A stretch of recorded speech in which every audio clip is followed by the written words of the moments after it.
plain woman dressed in jeans and a t-shirt caught their eye. They ridiculed her amidst the bustling crowd. They tormented her without a second thought, yet they were completely unaware that they had chosen the wrong individual to belittle. Rachel. Wilson savored her coffee by the kitchen window, the morning sun casting a warm glow over her minimalist apartment. At 42, she had crafted her wealth from the ground up, all while staying true to her principles. Her dark hair was neatly secured in a practical ponytail. She favored her white t-shirt and faded jeans over high-end fashion. "Do you really believe this is the right way to go, Rachel?" The voice of her assistant resonated through the speaker. "Wakefield Dynamics is famously aware of its image. That's precisely why I must witness it firsthand, Marcus," Rachel responded.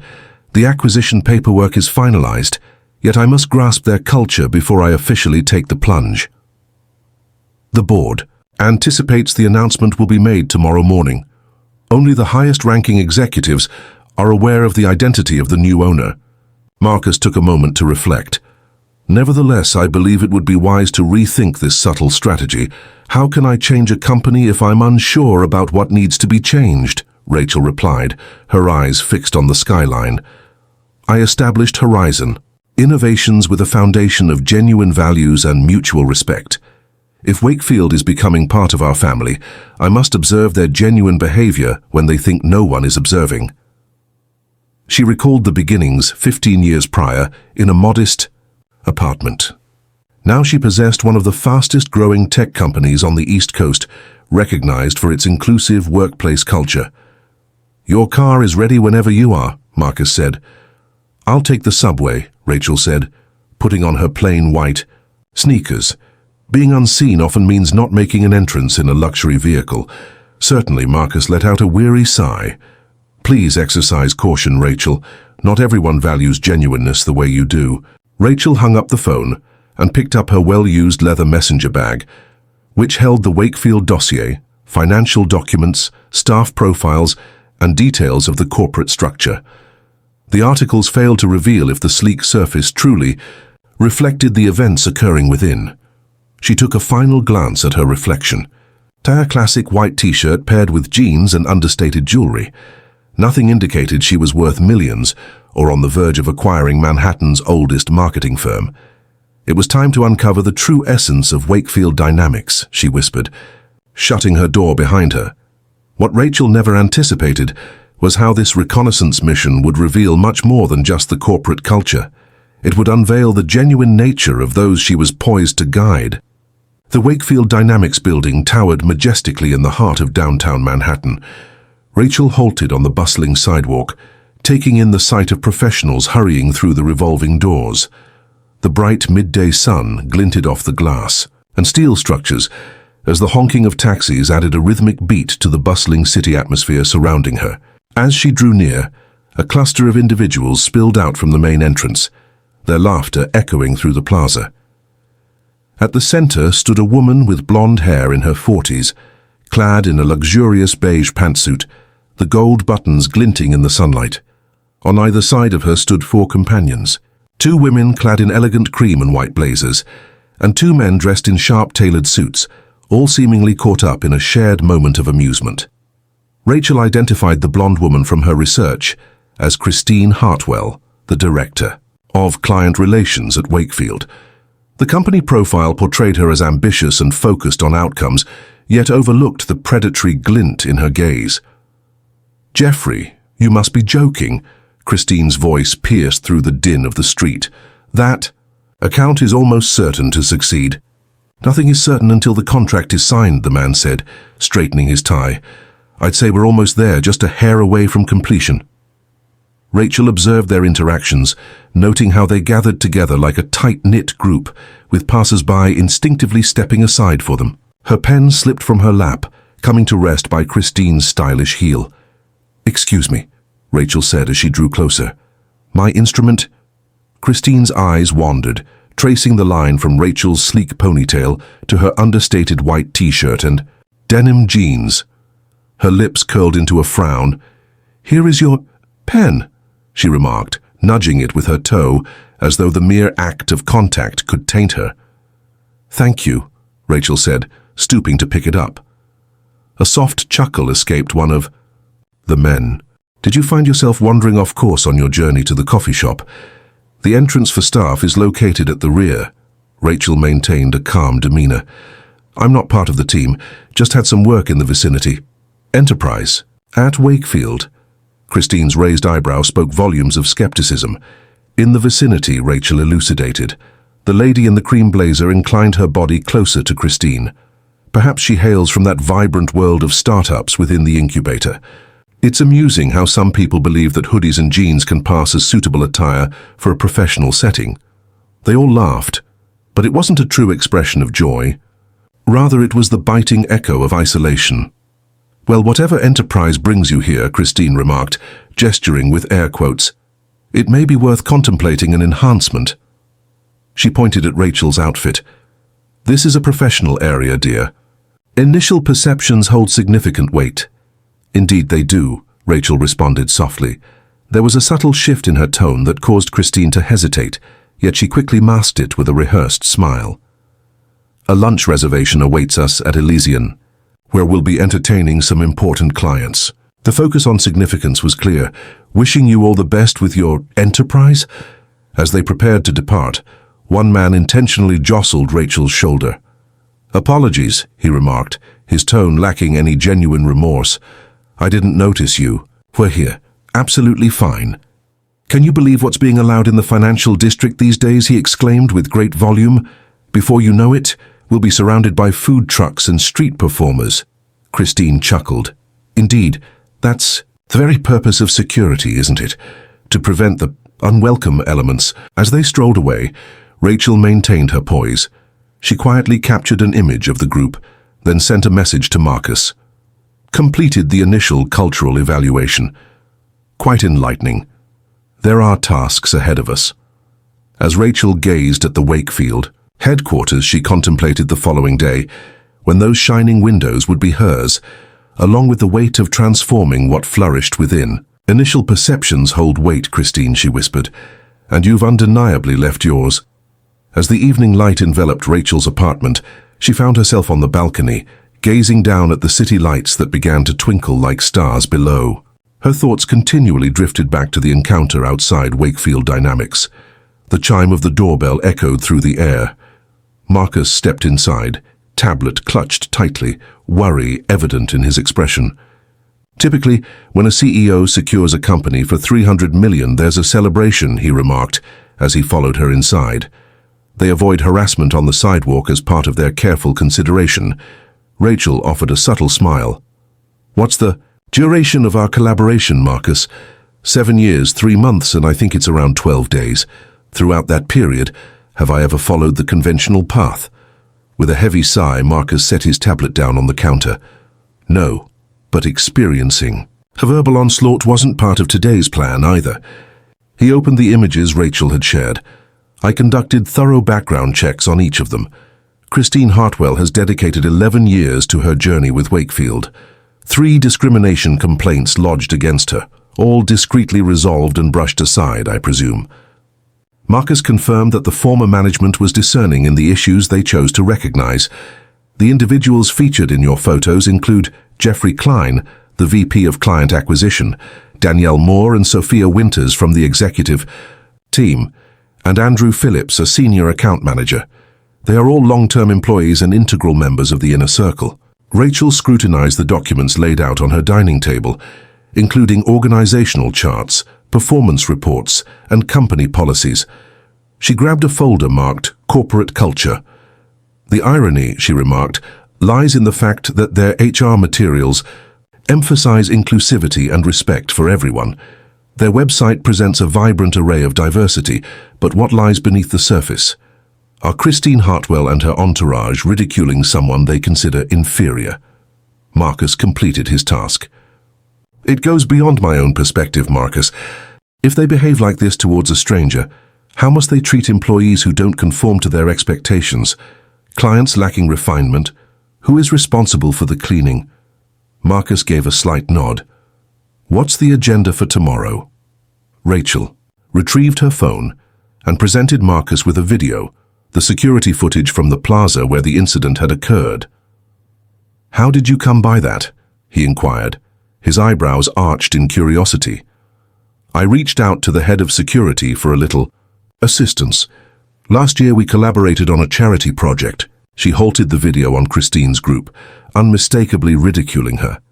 I need this prepared for presentation at tomorrow's meeting. She strolled over to her closet and retrieved a garment bag. This organization holds promise, Marcus. They're imaginative. Output is outstanding. The roster of clients they have is quite remarkable. However, the essence of their culture is fundamentally flawed, beginning with those in charge, and tomorrow you will tackle that issue. Tomorrow, Rachel responded, arranging a flawlessly fitted white suit. I plan to teach Christine Hartwell and her friends a thing or two about first impressions. She lifted Christine's personnel file, examining the woman's impeccably polished corporate headshot. I long to witness their expressions when they come to understand the identity of the person they were ridiculing on the street. And following the revelation, what comes next? Marcus inquired. Rachel placed the file on the table, her mind resolute. Next, we embark on the journey of reconstruction. The quality of a company is fundamentally tied to its culture, which is shaped by its leadership. Once he departed, Rachel made her way back to the balcony, gazing at the Manhattan skyline. Tomorrow would alter the course for Wakefield Dynamics, not merely due to new ownership, but because of an unexpected meeting that had uncovered the reality hidden beneath the sleek corporate exterior. The morning light poured into the main conference room at Wakefield Dynamics, creating golden rectangles on the gleaming mahogany table. The streets of Manhattan thrummed with their usual energy. Within the space, a palpable sense of expectation filled the atmosphere as staff assembled for the announcement regarding ownership. The executive team occupied the front table. Christine Hartwell adjusted her beige suit jacket, the very one she had donned the day before, and leaned in closer. To Jeffrey Klein. Harold mentioned it's a tech company, she murmured. Likely one of those innovators from Silicon Valley eager to shake up all that we've established. Jeffrey adjusted his tie with precision. Whoever it may be, they will require our assistance. The relationships we cultivate with our clients are the cornerstone of our company's worth. Christine nodded, an air of assurance emanating from her impeccably styled appearance. In her realm, relationships held value and looks defined reality. At exactly 9 a.m., Harold Wakefield, the venerable founder of the company, approached the podium. At 72, he made the momentous decision to retire, parting ways with the company. His father had founded 6 decades earlier. Transformation is unavoidable, Harold started, yet transformation also presents possibilities. Today signifies the beginning of an exciting new phase for Wakefield Dynamics. The grand double doors at the rear of the conference room swung open. Every gaze shifted. Rachel Wilson entered the room. The uncomplicated white t-shirt and jeans had vanished. Today she donned a flawlessly tailored white suit that exuded a sense of understated authority. Her dark hair was styled with grace, accentuating a face that now displayed understated, polished makeup. Still, she was undeniably the very woman that Christine and her peers had ridiculed on the street. A wave of uncertainty swept across the room. Christine's smile stiffened, her eyes growing wide with a creeping sense of dread. With immense enthusiasm, Harold went on to present Rachel Wilson, the visionary founder and CEO of Horizon Innovations, who has now taken the helm at Wakefield Dynamics. With a steady poise, Rachel stepped onto the stage, exchanging a firm handshake with Harold before pivoting to address her new team. "Thank you, Harold," she said, her voice resonating with clarity. "Thank you all for your presence today."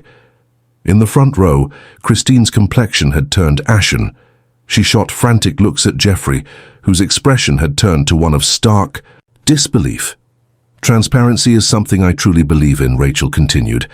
"I would like to clarify the reasons behind my acquisition of Wakefield Dynamics.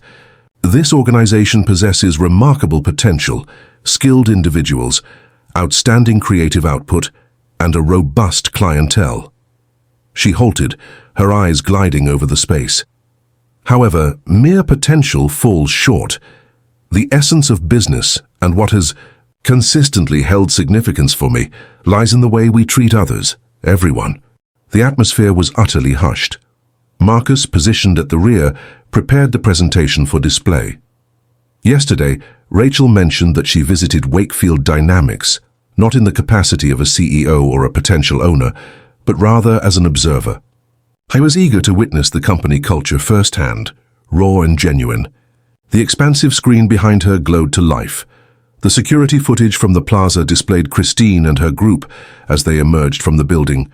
The meeting with Rachel, the derision, the amusement, a shared breath of astonishment swept across the crowd. A soft whisper floated through the air, "Oh my God." In the front row, Christine's face lost the last remnants of its color. Rachel maintained a calm demeanor. There was no necessity for her to do so. "This is what I saw," she stated plainly, allowing the footage to unfold. Not in a secluded office or an exclusive gathering, but out on a bustling street, visible to all who happened to walk by. This is the manner in which certain individuals from Wakefield's leadership team opt to portray your company. Christine started to get up, her words faltering. "Allow me to clarify." "Please do," Rachel said, her tone steady yet firm. The atmosphere was thick with anticipation. Christine's lips parted and shut, yet no clear explanation emerged. "Maybe you didn't see me clearly without my usual white t-shirt and jeans," Rachel proposed, her tone not harsh, but undeniably assertive. Christine slumped into her chair, feeling the weight of her colleagues' gaze upon her. "Beginning today," Rachel declared, "we will implement immediate changes that will embody our dedication to respect, innovation, and genuine inclusivity." In the front row, Christine's group shared anxious looks.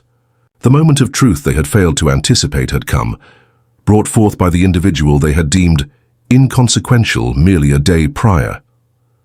The office, with its expansive glass walls, now belonged to Rachel Wilson and provided a breathtaking panorama of Manhattan's skyline. The afternoon sun stretched its rays, creating elongated shadows on the pristine white marble conference table where Christine Hartwell sat, her hands tightly clasped, knuckles pale with tension. She had lingered, in a state of stillness since the morning meeting, observing her colleagues murmur as they walked by her office. When the summons finally arrived, Christine applied fresh lipstick with trembling hands, a shield for a confrontation she already understood she had lost. Rachel stepped into the room, her white suit glowing brilliantly in the soft afternoon light. All evidence of the woman who had picked up her pen from the sidewalk had vanished. In her stead stood an individual whose serene assurance enveloped the entire space. "I appreciate your patience," Rachel remarked, as she settled into the chair opposite Christine. She set a slender folder on the table, leaving it closed.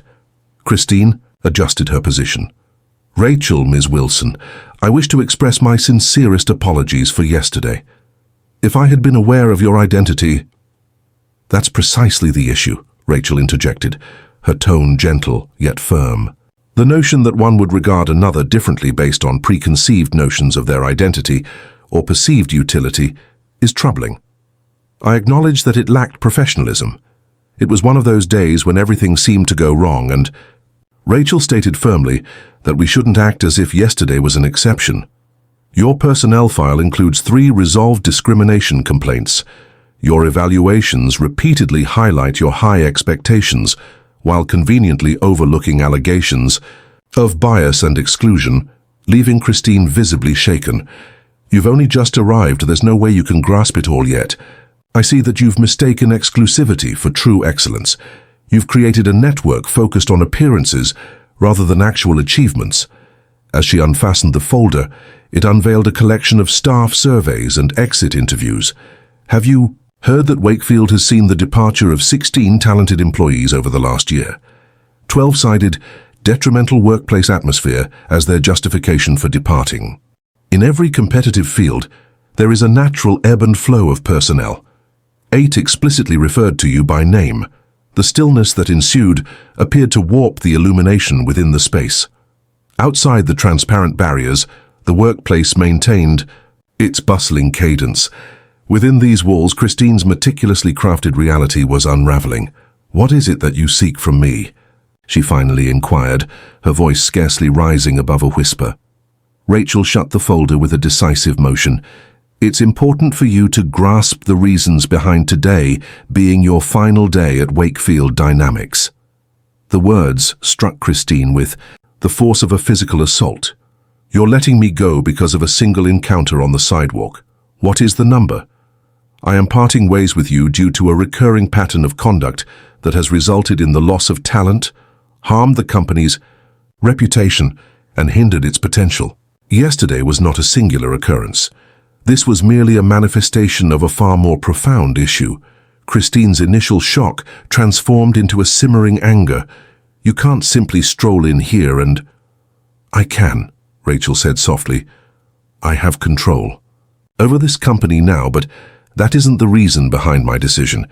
I am creating this because those in leadership roles shape the culture within an organization, and the atmosphere you have established reflects exclusion, elitism, and a troubling casualness towards cruelty. She gracefully pushed a document across the table. A severance agreement? You will be provided with a compensation package that includes 6 months' salary along with benefits. In exchange, you will consent to a non-disparagement clause and the completion of an executive coaching program should you desire a reference. This is utterly absurd. Do the clients have faith in me? This morning Rachel interrupted with news that the Elysian Group had called. It appears that someone in the plaza captured your interaction with me on social media, as I have seen footage of your behavior. The Elysian Group, together with 2 other clients, has raised concerns regarding the potential association of their brands with such a corporate culture. The struggle ebbed away from Christine. She sank a bit, the weight of reality crashing down upon her. This was all part of your design, she murmured. You orchestrated this situation. Rachel gave a slight shake of her head. I never anticipated being ridiculed in a public space. I hadn't anticipated observing Wakefield's leadership showing disdain towards someone they considered insignificant. You accomplished that entirely by yourself. She leaned in, her voice taking on a gentle quality for the first time. This is what I had in mind, Christine. I aim to change this company into an environment that celebrates talent in all its forms, where individuals are appreciated for their input rather than their affiliations. A sharp buzz emanated from the intercom. Marcus's voice resonated clearly. The Pearson team is assembled in Conference Room B. Security will accompany you to collect your personal items, Rachel said, standing. The severance agreement needs to be signed by Friday if you choose to accept it. As Christine reached the door, she paused. Why are you really doing this? Is it revenge? Neither. It's about accountability, Christine, but it's also about legacy. Years from now, when someone asks what changed at Wakefield Dynamics, I want them to hear about the day we decided that how we treat people matters more than what they can do for us. Security arrived, a respectful but firm presence at Christine's elbow. As they led her away, Rachel watched through the glass walls as whispers followed Christine's final walk through the office she had once ruled with such confident disdain. The news of Christine's departure rippled through Wakefield Dynamics like a stone dropped in still water. By morning, the entire company had shifted subtly at first, then more profoundly. The air itself seemed lighter, as if a weight had been lifted from the collective shoulders of those who had worked under Christine's shadow for years. In the glass, walled conference room overlooking the city, Rachel stood before a gathered group of employees, a mix of departments, levels, and backgrounds that would have been unthinkable under the previous leadership. Thank you all for being here, Rachel began. Yesterday marked the beginning of a new chapter for Wakefield. Today we write the first page together.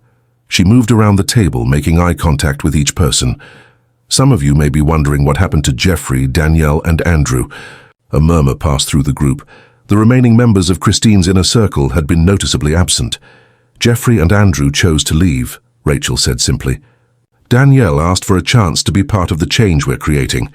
After a long conversation, I believe her commitment is genuine. At the back of the room, a young woman in a wheelchair, Emily Chen from the design team, raised her hand. What exactly will that change look like? Rachel smiled. That's why we're here today. Because transformation doesn't come from the top down. It grows from within. She pressed a button, and the screen behind her illuminated with a simple phrase, substance over surface. This will be our new core value, Rachel continued. It means we evaluate ideas based on merit, not who presents them. It means we value results over appearances. She outlined immediate changes, blind review processes for creative work, flattened hierarchy, cross-departmental teams, and a mentorship program pairing senior staff with overlooked employees. Once more, Emily raised her voice. I submitted my application for the Creative Director program 3 times with Christine overseeing the process. She often remarked that my concepts didn't align perfectly with Wakefield's brand identity. Rachel approached her. I have reviewed your portfolio, Emily. Your work goes beyond being merely suitable. This is precisely what Wakefield requires to maintain its relevance, which is why I would like you to head our new digital innovation team. The young woman's eyes grew large, then brimmed with tears. Thank you very much. I will not disappoint. You. I know you won't, Rachel replied, because you've been prepared for years. All you required was for someone to recognize it. Later that afternoon, Rachel stood by the window in what had once been Christine's corner office, a space she had already envisioned transforming into a collaborative workspace. In merely 2 days, you've left a significant mark, Marcus noted as he approached her. Rachel gazed at the sprawling city beneath her. Transformation was poised to unfold in this place. The creativity, the concepts, the possibilities, all lay hidden, eager for the chance to break free. She gathered a collection of portfolios from team members whose professional growth had been hindered by the former leadership. Tomorrow we will unveil Wakefield's new direction to our clients and the industry, Rachel stated. Some will welcome it, some may choose to depart. Are you worried? Marcus inquired. Rachel dismissed the notion with a shake of her head. The clients who prioritized Christine's exclusivity, rather than tangible outcomes, are not the ones who will contribute to creating something significant. As the sun dipped below the skyline of Manhattan, Rachel reflected on Christine and her friends, their laughter echoing on the sidewalk. They had encountered a woman clad in a plain white t-shirt and jeans, and they presumed to understand her narrative, her value, her position in the world. What remained hidden was the path that had led her to that moment, the obstacles she had overcome, the resolve that had shaped her achievements. They failed to perceive the deeper essence hidden beneath the exterior. At times, Rachel whispered, the one who seems the least likely to be chosen is precisely the one meant to guide us ahead. 1 month later, at a rooftop reception, Rachel observed the revitalized Wakefield team engaging with clients. Emily Chen boldly showcased her innovations to investors who were genuinely engaged. The organization's ethos transformed from being exclusive to embracing authenticity. Harold Wakefield lifted his glass to Rachel Wilson, who imparted the lesson that genuine leadership transcends mere appearances, focusing instead on uncovering the true worth that often lies hidden beneath the surface. As the sun dipped below the skyline of Manhattan, Rachel recalled that moment on the sidewalk. She couldn't help but notice the irony. Christine's most significant error lay not in ridiculing an unfamiliar face, but in overlooking the strength that lingered beneath an unassuming white t-shirt.